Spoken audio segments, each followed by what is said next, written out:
వరుస అరెస్టులు, వరుస వలసలతో వైఎస్ఆర్సీపీ సతమతమవుతోందా?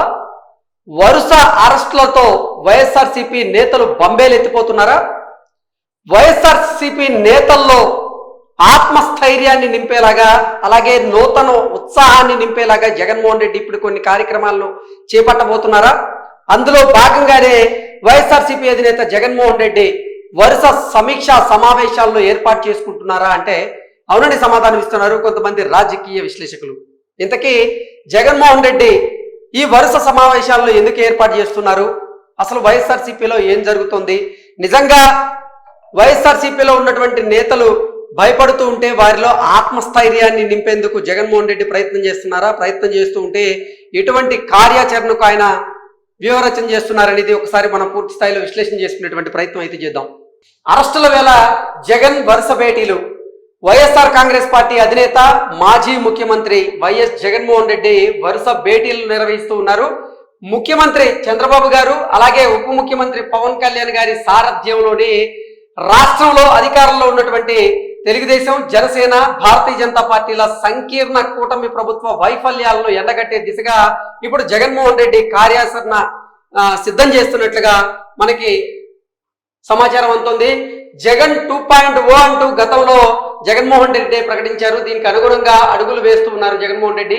క్షేత్రస్థాయిలో పార్టీని బలోపేతం చేసేలాగా కార్యాచరణ ప్రణాళికలను అయితే ఆయన రూపొందించుకుంటున్నట్లుగా సమాచారం అందుతుంది. అలాగే క్యాడర్లో ఊపు తెచ్చేటువంటి నిర్ణయాలను జగన్మోహన్ రెడ్డి తీసుకుంటున్నారని, సార్వత్రిక ఎన్నికల్లో ఎదురైనటువంటి ఘోర పరాజయం నుంచి వేగంగా కోలుకున్నటువంటి జగన్మోహన్ రెడ్డి నూతన ఉత్తేజాన్ని, నూతన ఉత్సాహాన్ని వైఎస్ఆర్సీపీ నేతల్లో నింపేలాగా ఈ జగన్ 2.0ను సిద్ధం చేసుకుంటున్నారు అనేటువంటి వార్తలు అయితే వస్తూ ఉన్నాయి. ఇప్పటికే పార్టీ రాజకీయ వ్యవహారాల కమిటీ అలాగే జిల్లా అధ్యక్షులతో సమావేశం అయ్యారాయన. రాష్ట్రంలో నెలకొన్నటువంటి తాజా రాజకీయ పరిణామాల మీద చర్చించారు. పార్టీ భవిష్యత్ కార్యాచరణ ప్రణాళిక మీద దిశానిర్దేశం చేశారు.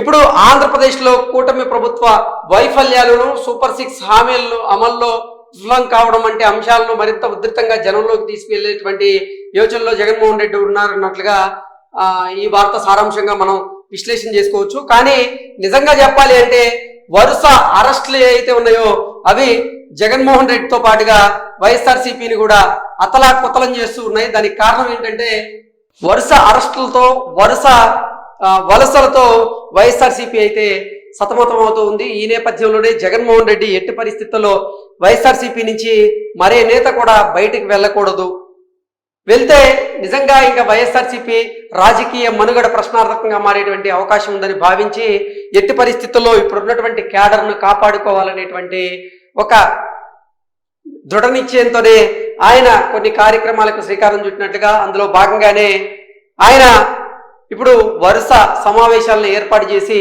ఎంపీటీసీలు, జడ్పీటీసీలు, జిల్లా స్థాయి నాయకులతో అలాగే నియోజకవర్గ ఇన్ఛార్జీలతో వీరందరితో కూడా భేటీలు అయ్యి అసలు నియోజకవర్గంలో పరిస్థితుల మీద ఆయన సమీక్ష చేస్తున్నట్లుగా, దాంతోపాటుగా ఇప్పుడు ప్రభుత్వ వైఫల్యాలు ఏవైతే ఉన్నాయో అవి ప్రజల దృష్టికి తీసుకువెళ్ళాలి, ప్రజల్లోనే ఆ ప్రభుత్వ వైఫల్యాలని ఎండగట్టాలి అనేటువంటి వ్యూహరచన చేస్తున్నట్లుగా అందులో భాగంగానే 2027 నుంచి జగన్మోహన్ రెడ్డి మళ్ళీ పాదయాత్ర చేసేందుకు ఆయన వ్యూహరచన చేస్తున్నట్లుగా, దానికోసం ప్రణాళికలను కూడా సిద్ధం చేసుకున్నట్లుగా మనకైతే సమాచారం అందుతుంది.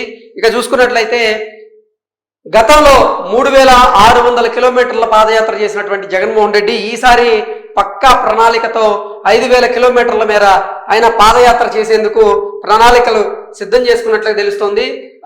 మనం చూసుకున్నట్లయితే వైఎస్ఆర్సీపీ నేతలను అయితే వరుస కేసులు అతలాకుతలం చేస్తూ ఉన్నాయి. ఆంధ్రప్రదేశ్లో సంచలనం సృష్టించినటువంటి మద్యం కుంభకోణంలో తీసుకున్నట్లయితే రాజ్ కసిరెడ్డి దగ్గర నుంచి ఇప్పుడు చాలా మంది కూడా ఆ కేసులో అరెస్ట్ అయ్యారు. ఆ అరెస్ట్ అయ్యి వారందరూ కూడా విచారణను ఎదుర్కొంటూ ఉన్నారు. విచారణలో భాగంగా సిట్ అధికారుల నుంచి వారికి ప్రశ్నల వర్షం కురిసింది. అయితే వారు మాత్రం ఒకే మంత్రాన్ని జపిస్తూ ఉన్నారు. ఆ మంత్రం ఏదో కాదు, అదుర్ సినిమాలో ఉన్నటువంటి తెలియదు, గుర్తులేదు, మర్చిపోయినటువంటి ఒకే మంత్రాన్ని వీరందరూ జపిస్తున్నారు అన్నట్లుగా కొన్ని వార్తలు వస్తూ ఉన్నాయి. అంటే సిట్ అధికారులు అడుగుతున్నటువంటి ప్రశ్నలకి ఈ నిందితులు ఎవరైతే ఉన్నారో మద్యం కుంభకోణంలో వాళ్ళు సహకరించడం లేదు అనేటువంటి వార్తల్లో మనం చూస్తూ ఉన్నాం. అలాగే గతంలో వైఎస్ఆర్సీపీ ప్రభుత్వం హయాంలో జగన్మోహన్ రెడ్డి ఓఎస్డీగా పనిచేసినటువంటి ధనంజయ రెడ్డి, ఇతరులు, అలాగే కృష్ణమోహన్ రెడ్డి, వీరిని కూడా అరెస్ట్ చేయడం జరిగింది. వారి మీద కూడా ప్రశ్నల వర్షం కురిసింది. వారు సమాధానం ఇచ్చేందుకు కూడా ఆసక్తి చూపించలేదన్నట్టుగా కొన్ని వార్తలు వస్తున్నాయి. ఈ నేపథ్యంలోనే ఈ అంశాలన్నింటినీ కూడా ప్రస్తావిస్తూ జగన్మోహన్ రెడ్డి అరెస్టులకి మనం సిద్ధంగా ఉండాలి, మన మీద అక్రమ కేసులు బనాయించేందుకు ప్రయత్నం జరుగుతుంది కాబట్టి మనం వాటిని తట్టుకొని నిలబడాలి అని కేడర్కి ఆయన సంకేతాలు పంపిస్తున్నట్లుగా కొన్ని వార్తలు అయితే వస్తున్నాయి. నిజంగా ఈరోజు కూడా ఎంతో మంది వైఎస్ఆర్సీపీ నేతలతో జగన్మోహన్ రెడ్డి సమావేశమయ్యారు. సమావేశంలో భాగంగానే రానున్న రోజుల్లో మన మీద కేసులు పడేటువంటి అవకాశం ఉంది, వాటితో మనం పోరాడదాం అంటూ ఆయన కేడర్కి హితవు పలికినట్లుగా తెలుస్తోంది. అలాగే మద్యం కుంభకోణంలో జగన్మోహన్ రెడ్డి అరెస్ట్ అయ్యేటువంటి అవకాశం ఉందని, దానికోసం ఇప్పుడు సిట్ అధికారులు కూడా రంగం సిద్ధం చేస్తున్నారన్నట్లుగా ఒక ప్రచారం జరుగుతున్నటువంటి నేపథ్యంలో ఆ ప్రచారాన్ని దృష్టిలో పెట్టుకుని జగన్మోహన్ రెడ్డి ఇటువంటి వ్యాఖ్యలు అయితే చేసి ఉండొచ్చు. ఈరోజు ఆయన చేసినటువంటి వ్యాఖ్యలు కూడా తీవ్ర చర్చనీయాంశంగా అయితే మారాయి. ఈరోజు ఆయన చేసినటువంటి వ్యాఖ్యలు మనం కనుక చూసుకున్నట్లయితే రానున్నటువంటి రోజుల్లో మన మీద ఖచ్చితంగా కేసులు పెడతారు, ఆ కేసుల్ని మనం ఎదుర్కొందాం, ఆ కేసుల మీద పోరాడదాం అంటూ ఆయన కేడర్లో ఒక నూతన ఉత్సాహాన్ని, ఉత్తేజాన్ని నింపాలనేటువంటి ప్రయత్నం అయితే చేసినట్లుగా ఈరోజు మనం ప్రత్యేకంగా దాని గురించి మాట్లాడుకోవచ్చు.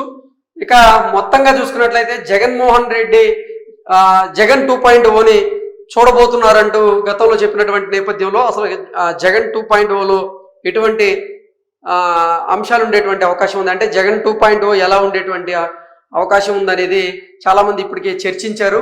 అందులో భాగంగానే జగన్ 2.0లో పార్టీ క్యాడర్లో నూతన ఉత్తేజాన్ని, ఉత్సాహాన్ని నింపే క్రమంలో భాగంగానే ఆయన ఈ వరుస సమావేశాలు ఏర్పాటు చేస్తున్నట్లుగా అయితే మనం విశ్లేషణ చేసుకోవచ్చు. Thank you so much.